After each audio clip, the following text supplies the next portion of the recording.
Assalamualaikum warahmatullahi wabarakatuh. Waalaikumsalam warahmatullahi wabarakatuh. Baik, selamat pagi anak-anakku. Alhamdulillahirabbil alamin. Pagi hari ini kita bisa berjumpa kembali dalam suasana sehat, dan tak lupa kita harus bersyukur kepada Allah Subhanahu wa ta'ala karena kita telah diberikan nikmat kesehatan. Karena nikmat kesehatan itu nikmat yang mahal. Baik anak-anakku, untuk mengawali kegiatan di pagi hari ini, mari kita berdoa bersama-sama. Silahkan untuk ketua kelas untuk memimpin doa. Marilah teman-teman, sebelum kita memulai pembelajaran di pagi hari ini, kita berdoa terlebih dahulu dengan dimulai taawud bersama-sama. A'udzu billahi minasy syaithanir rajim. Bismillahirrahmanirrahim. Raditu billahi rabba wa bil islami dina wa bi muhammadin nabiyya wa rasula. Rabbi zidni ilma warzuqni fahma. Amin. Baik, terima kasih anak-anak sekalian. Jadi pagi hari ini kita akan melanjutkan pembelajaran di hari yang kemarin, ya, minggu kemarin. Ada yang masih ingat tentang pembelajaran di minggu kemarin? Masih. Kira-kira tentang apa kemarin? Ketentuan pernikahan dalam Islam. Ketentuan pernikahan di dalam Islam. Yang kedua apa? Tentang apa? Syarat memilih pasangan. Ya kan? Kemarin masih ingat perbedaannya, ada orang yang menikah manusia dengan hewan. Kira-kira logis nggak? Tidak. Kira-kira masuk akal nggak? Tidak. Nah, kalau kita lihat dari ayat Al-Quran, ya kan, laqad khalaqnal insana fi ahsani taqwim. Kira-kira sejajar nggak manusia dengan hewan? Tidak. Maka orang yang sangat beruntung adalah orang yang mengikuti tentang tuntunan Allah melalui Al-Quran dan Sunnah. Anak-anak sekalian, maka di pembelajaran, ya, pagi hari ini kita akan bersama-sama mengidentifikasi dalil-dalil Al-Quran terkait dengan ketentuan pernikahan. Jadi seperti biasa kita akan menggunakan problem based learning. Pak Untung akan menunjukkan kepada Anda tentang masalah yang ada di sekitar kita. Anda juga boleh menunjukkan masalah yang menurut Anda ada di tempat saudara-saudara sekalian. Nah, setelah itu kita cari dalil di dalam Al-Quran, ya, tentang bagaimana dalil Al-Quran terkait dengan pernikahan. Baik, anak-anak sekalian yang saya cintai, masih ingat kelompoknya? Masih. Kita akan melanjutkan kelompok yang sudah ada kemarin. Baik, sekarang kita akan memulai, ya, pembelajaran inti. Yang pertama, kita akan menyaksikan video permasalahan berikut, ya. Nah, ini ada permasalahan tentang dua alam. Silakan untuk melihat. Nah, ini ceritanya seorang seniman itu menikahi peri, ya, yang penunggu hutan yang ada di Ngawi, Jawa Timur, gitu. Nah, ini masalah. Loh kok nggak ada putrinya gitu. Nah, ini masalah. Nah, ternyata juga pernikahannya memakan banyak hal luar biasa gitu.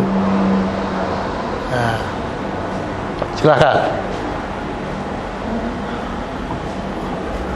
Nah, silakan dari masalah ini Anda menuliskan pertanyaan-pertanyaan yang banyak.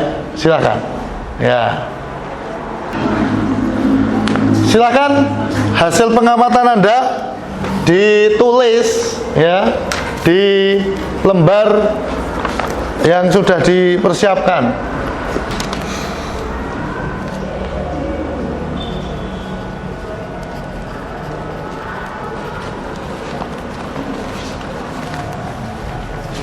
Nah, silakan. Termasuk kalau ada pertanyaan untuk dituliskan pertanyaan itu.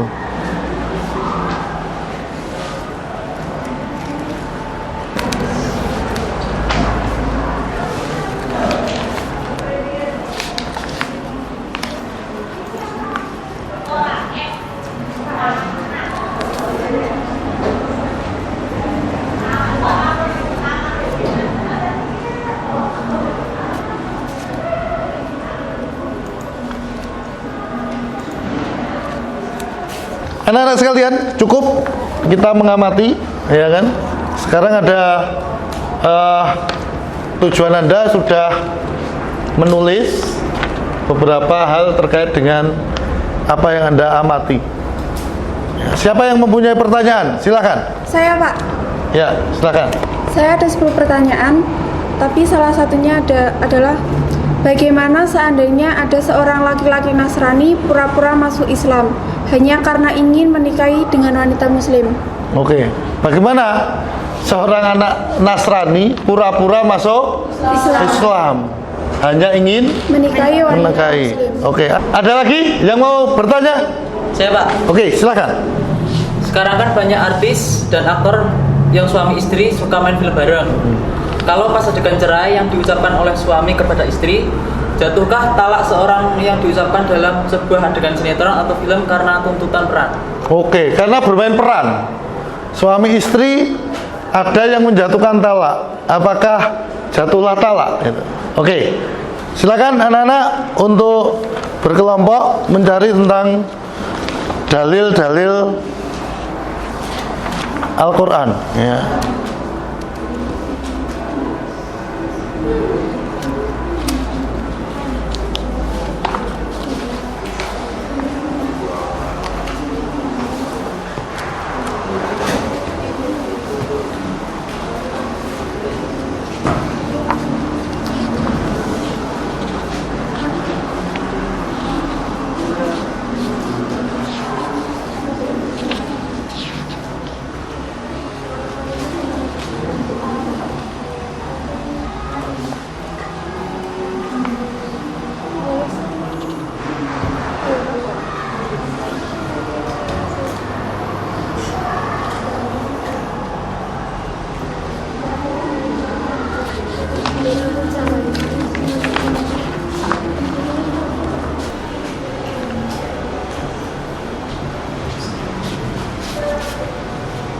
Assalamualaikum warahmatullahi wabarakatuh. Waalaikumsalam. Saya di sini akan mempresentasikan kelompok 2 kami. Dari kelompok kami menemukan dari hadis ini ada 4 kriteria, yaitu yang pertama harta, yang kedua kedudukan, yang ketiga kecantikan, yang keempat agama. An Abi Hurairah radhiyallahu anhu, ani Nabi sallallahu alaihi wasallam qala. Artinya dari Abu Hurairah radhiyallahu anhu, dari Nabi Muhammad sallallahu alaihi wasallam, beliau bersabda, wanita dinikahi karena 4 hal. Yang pertama karena hartanya, kedudukannya, kecantikannya, dan karena agamanya. Nikahilah wanita karena agamanya. Kalau tidak kamu akan celaka. Hadis riwayat Al-Bukhari dan Muslim. Mungkin hanya itu dari kelompok kami. Ada yang bertanya? Dari keempat aspek tersebut, mana yang paling penting? Yang nomor 4 yaitu agama. Karena agama itu akan berubah segalanya. Kalau agamanya bagus, semuanya akan bagus. Kalau agamanya jelek, akan juga jelek. Dan dalam hadis tersebut disebutkan kalau menikahi wanita karena agamanya, maka kamu tidak akan celaka. Kalau kamu menikahinya karena harta, kedudukannya atau lainnya, soal agama, pasti kamu akan celaka. Terima kasih anak-anak sekalian dari kelompok 1, kelompok 2, 3, dan 4 yang telah mempresentasikan hasil penyelidikannya. Kalian hebat ya, ternyata kita ada Al-Quran, kemudian Anda menuliskannya, mencari hukum bacaan, sampai dengan Anda dapat menyimpulkan terkait dengan makna yang terkandung dalam Al-Quran. Maka di akhir daripada kegiatan pembelajaran sintak ini adalah menarik kesimpulan. Kira-kira sebelum Pak Untung menyimpulkan, ada yang berani menyimpulkan dari anak-anak? Saya, Pak. Oke, silakan. Jadi dari pelajaran hari ini yang dapat saya simpulkan dari materi hari ini adalah tentang hikmah pernikahan. Dalam pernikahan itu ternyata hikmahnya banyak ya, Pak ya. Hati kita tentram, menenangkan pikiran, melegakan perasaan. Kemudian kita juga bisa menyalurkan hajat fitrah biologis yang halal, sah, dan mendapatkan keturunan. Kemudian kita juga membina silaturahmi antara kedua keluarga, bertanggung jawab sesuai fungsi ibu dan bapak dalam rumah tangga yang sakinah. Terakhir, kita juga menghindari diri dari penyakit-penyakit kelamin yang merusak fisik, mental, serta terhindar dari krisis dan moral dalam masyarakat. Itu aja, Pak. Oke, terima kasih. Tepuk tangan untuk anak-anak kita semuanya. Jadi ternyata banyak sekali hikmahnya ketika kita betul-betul memahami tentang ketentuan pernikahan menurut agama Islam. Anak-anak sekalian, di depan anak-anak sudah ada LKPD, lembar kerja, yang Anda silahkan dikerjakan. Ya, silahkan Anda kerjakan untuk hasil evaluasi pembelajaran kita di hari ini. Silakan untuk dikerjakan. Waktu kita adalah 15 menit dari sekarang.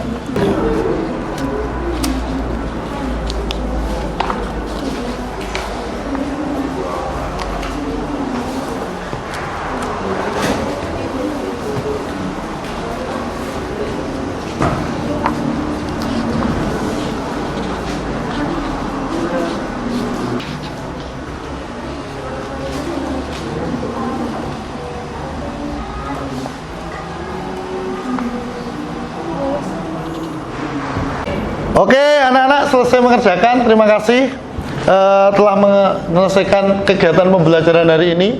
Dan anak-anak, Bapak senang sekali Anda sudah bisa mengerjakan kegiatan ini dengan baik dan lancar. Semoga nanti setelah Bapak lihat hasilnya juga memuaskan. Jadi bisa kita simpulkan anak-anak bahwa pernikahan menurut Islam itu adalah menghalalkan dari hubungan laki-laki dan perempuan. Dan hikmah setelah kalian tadi melihat di dalam dalil-dalil, ternyata banyak sekali dalil yang mengatur tentang pernikahan. Contohnya kalau kita lihat di Al-Baqarah ayat 221 dikatakan bahwa dan janganlah kamu mengawini laki-lakimu musyrik, gitu kan? Selagi ada wanita yang beriman. Ternyata budak itu lebih terhormat daripada wanita yang musyrik. Baik, anak-anak sekalian, kegiatan Anda nanti di rumah silahkan untuk membaca buku-buku yang telah Anda dapatkan dari grup WhatsApp dari Pak Untung. Dan harapannya minggu depan, pembelajaran minggu depan, kita akan mencoba anak-anak untuk belajar untuk praktek bagaimana ketentuan pernikahan. Jadi nanti Anda akan belajar tentang ketentuan pernikahan. Kita akan praktek. Ada mempelai laki-laki, ada perempuan, ada yang menikahkan. Maka silakan dipersiapkan dengan baik. Terima kasih untuk pembelajaran hari ini silahkan ketua kelas untuk memimpin doa penutup. Silakan. Teman-teman, sebelum kita tutup pelajaran hari ini, mari kita berdoa terlebih dahulu. Dengan basmalah bersama-sama. Bismillahirrahmanirrahim. Subhanaka Allahumma wa bihamdika asyhadu an la ilaha illa anta astaghfiruka wa atubu ilaik. Terima kasih, tetap sehat, tetap semangat ya. Nun wal qalami wa masturun. Assalamualaikum warahmatullahi wabarakatuh. Waalaikumsalam.